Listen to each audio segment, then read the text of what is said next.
Well, there's no doubt that today, according to the New York Times, is June 6, 2019. Well, these beautiful plants are probably as important as the New York Times, and we are the same place here in your house. When I say your, I say to both you, Joseph, and Ruby, right?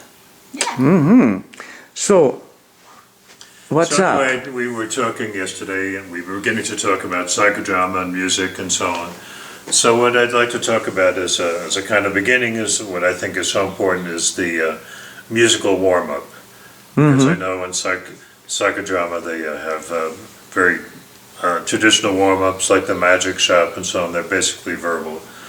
And I think it's important to get people warmed up as deeply as possible. So one of my favorite techniques is what we call music and imagery. And music and imagery, or what they call more specifically music and guided imagery, is a common music therapy technique. So what they call music and guided imagery, GIM, is kind of a copyrighted technique. But as far as imagery itself, using music to get into a state of trance, that's a healing procedure that goes back probably 30 or 40,000 years. Are we going to that today in trance or not? Well, maybe we won't have time to get into a trance. No, not really. But I would like to just give a short demonstration about the process of music and imagery as a psychodramatic warm-up. So what I'll do is I'll have a group of participants sitting in a circle. Yes. And it'll take some time to get the people to relax, and usually people are taking notes. I'll listen to put down their papers, and I'll explain to them the process. And the process is that I will get them to relax, then ask everybody to close their eyes. And I'll tell them that we're going to hear some very sedative music, not very long, maybe 7 or 8 minutes. And I'll ask them to just try to close their eyes and follow the music, see where it takes them, and then I'll tell them that when the music is over, then I'll ask everybody to open their eyes and come back, and everybody will share their imagery. Now, it's a kind of a non-directive technique. Everybody will have a different response to the same music, but people go very deep in a very short time. I think much deeper than any verbal techniques. So that's one of my favorite warm-ups. So I'd like to just give you just a little idea, idea of what we do. So have you closed your eyes? And later the music, Ruby, I will. could not. Me neither, because otherwise I could not keep filming. But as if. Now music begin. Okay. Yeah. So let's hear a little bit of this music. So you put some music. Not any music, but this is music that I've selected, I think, that works very well. It has to be music that has a certain character. In this case, I'm looking for very sedative music. It's unfamiliar to the group, so they have no previous associations with that music, which is what I want them to have. So as a participant, your eyes are closed, and I'll let the music play for a minute or two, just kind of set the mood.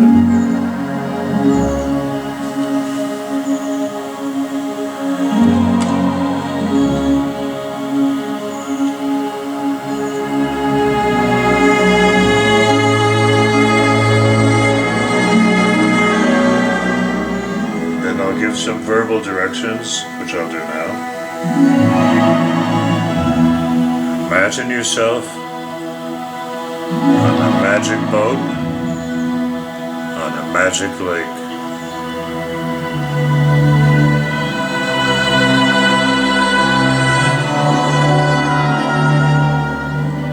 You don't know where the boat will take you.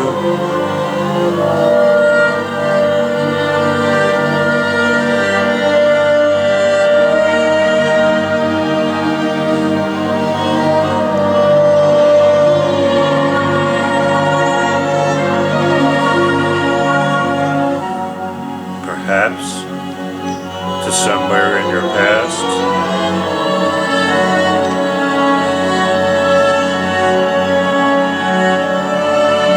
Perhaps to somewhere in your present.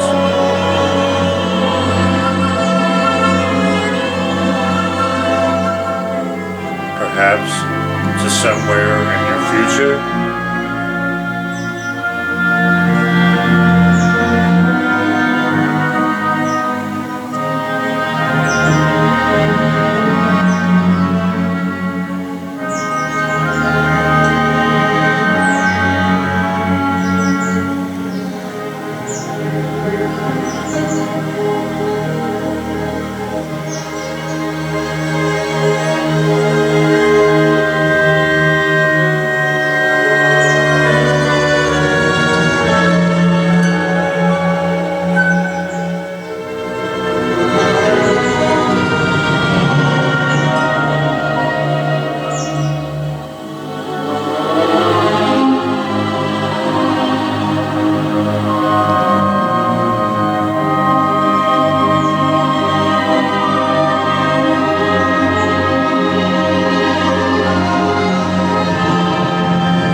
Trust the boat.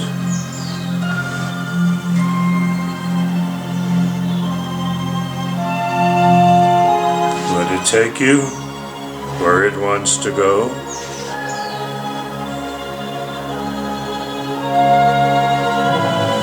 Okay, I think that kind of gives you the idea. Okay, the music actually would go on for another 3-4 minutes. Were you on the boat? Yeah, I'm on Yeah? the boat, and front has a big line, and I'm so happy. And of course, both not only myself, it was my husband Joe, and we're very happy. Yeah, sometimes the music is very strong. I'm a little bit scared, so I hold Joe. No, please don't move everywhere. And don't worry, I'm here. You know, so sweet. But the idea is that each person in a group, could be 25 people in a group, each person will have a different response to the same music. And it often takes people very deeply. Some people will just have a very relaxed, the purpose of this music is not music for relaxation, it's music for inner travel. So some people will just have a comfortable experience, and usually those are people who are more or less comfortable in their lives, you know, and that's the imagery is reflecting their inner worlds.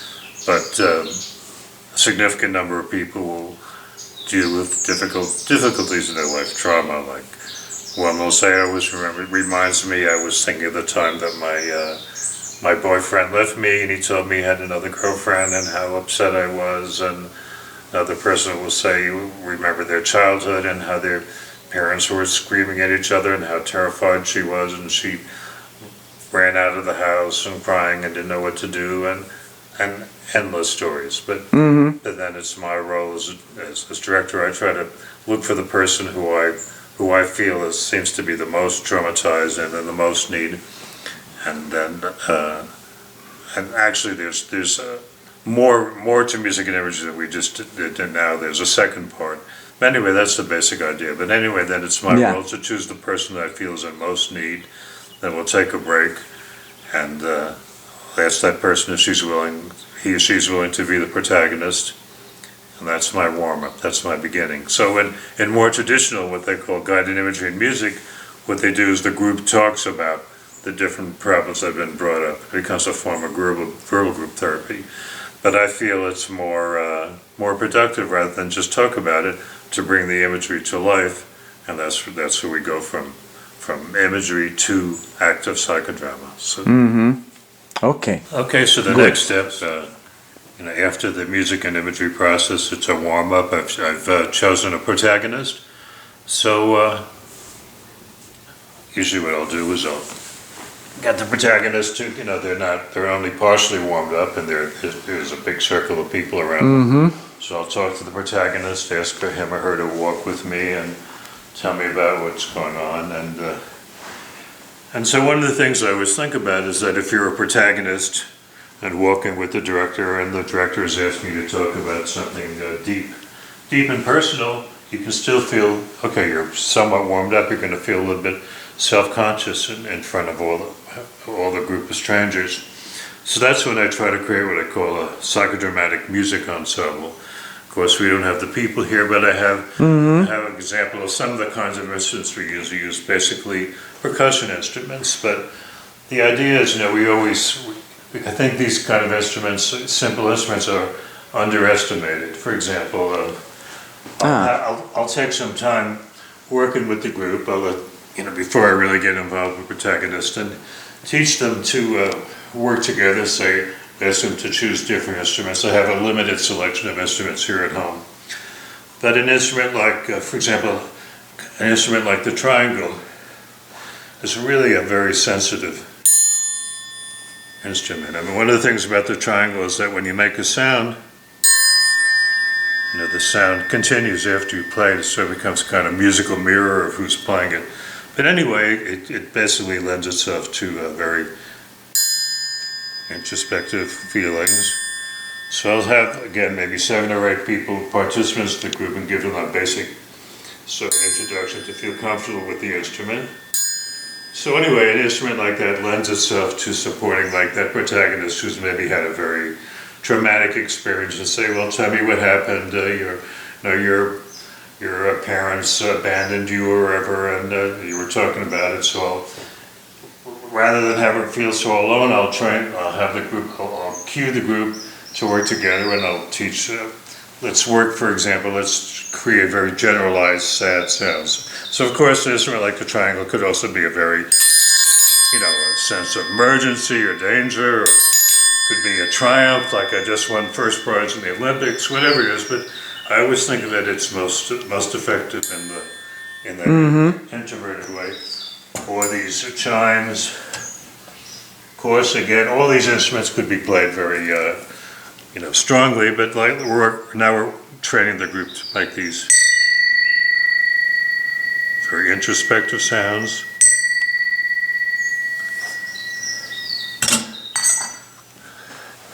This simple little bell can be very sad. I'm totally hopeless. I don't know where I'm going. It just seems like I'm just going in circles, getting nowhere.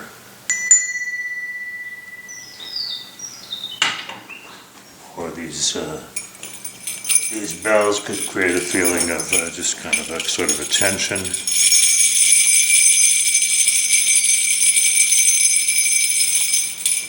Okay, so I'm just teaching the group like how to make these sad, introspective sounds. So I'll call upon them when I need them. Like, for example, if this protagonist was talking about, she's warming up, talking about her sad, difficult feelings, and I have the group each trained to play, very introspectively on these instruments that, can help her to relax. It's sort of, you can compare that to verbal group therapy. In verbal group therapy, you ask somebody, you talk about your problem, and somebody says, oh yes, I had the same problem. And then, in other words, then you get some support, but there has to be a delay between your expression of your problem and getting the support from that other person. But when you're like in the psychodrama, warming up and talking about your problem, I then cue the ensemble then to play that very introspective music, then you're being supported while you're expressing yourself with maybe 7 or 8 people at the same time. It can be very, very effective. I think you could call it a musical double, you could call it a musical mirror at that stage. Or the other side of it is, this is really not the right kind of a drum, but the point is that, as I always say, that each one of us is more comfortable to express ourselves in different ways. Like, some people are comfortable with verbal expression, but I think I mentioned in our filming yesterday that, of course, some people are inhibited in therapy and talk about feelings, or they can lie about their feelings. But each of us, different people, can be more comfortable through these different media, either expressing yourself through music, through art, and through dance, and of course drama. So it's like maybe you ask a guy in therapy, like a normal psychotherapy, where you just sit and talk and you ask the guy, well, tell me about your marriage. How are things going? The guy might say, well, things are okay, not so good, not so, and kind of, really avoidance. So I might say to the guy, well, how about show me on the drum how you feel? And the guy, maybe he's never played a drum before, and he starts studying. And so he says, I hate that marriage, I hate that bitch, I'm sick of that, I can't do it that anymore. Be much more honest and open. The music can help open the person's deeper feelings. I always remember a psychodrama, I think it was in China, and one woman was I was using sort of a different technique, but I was using individual instruments as a kind of warm-up. So this woman started talking about a problem she had with her son-in-law, some family problem, and this is an older woman who had no previous experience with therapy or instruments or anything, and she started banging on this tambourine, about the feeling. And she always remembered she hit it so hard that her hand came out the other side of the tambourine, but it was, she was obviously deeply warmed up. But then, as I said, the other side of it is when we want to create, when a person has an angry confrontation. So for example, there's a situation, let's say there's a woman here. Let's just say I'm the protagonist here, and there's a woman who betrayed me, who really hurt me. And so, it's hard for me to even talk about it. So let's say I've been warmed up in the imagery, I've talked about it, the group gave me that support, that sad music that enabled me to be comfortable, to really open up. But now the director says, well, okay, this woman, she's sitting there in the empty chair, she really messed up your life. You've got to confront her. Because if you don't let go of your anger, you'll always be a prisoner of your pain. So I think, okay, I go up to her and I say, you hurt me so much, and how could you do it? We were set, I thought we were getting married next week, I thought everything was, and the director might say to me, okay, Joe, we know she hurt you, that's clear. But but she also treated you like shit, you've got to get out your anger. If you don't release your anger, confront her, then you'll always be a prisoner. And I keep trying and I'm doing it. So in a traditional psychodrama, then of course if the protagonist is stuck, then we might call on a verbal double. So I'm going to be the double for Joe. So I'm saying, you hurt me so much, how can you do it? And the double might say, you treated me like shit. And I might say, that's right, you treated me like shit. And okay, so we know that the double is a powerful technique. But to make it even more powerful, I've already trained the group before, how to make the sad sounds in the group. So then then I would have previously worked with the group just in a very short time to get the basic idea. So I'll have somebody playing I wouldn't use this kind of a drum. This is an Indian drum. I would use a snare drum, but we have really strong sounds on the drum, and every one of these instruments, I don't have the right instruments here, but all those instruments can be played very strongly and loud. So at the same time that I call upon the verbal double, then I'll call upon the psychodramatic music ensemble. Give me that, really extremely intense music. Now we have to really clarify what do we mean by music. We can talk about music. There are thousands of kinds of music in the world. So music in its most basic sense is sound, organized sound. So we don't have to think about music that is familiar to us, whether it's popular music or classical music or whatever it is. Music is just sound. So if I train everybody to make these really intense, powerful sounds, it can really, if we have the verbal double and the musical double at the same time, it could be a much more intense experience and help liberate the protagonist to express him or herself and really get deeply involved in the psychodrama.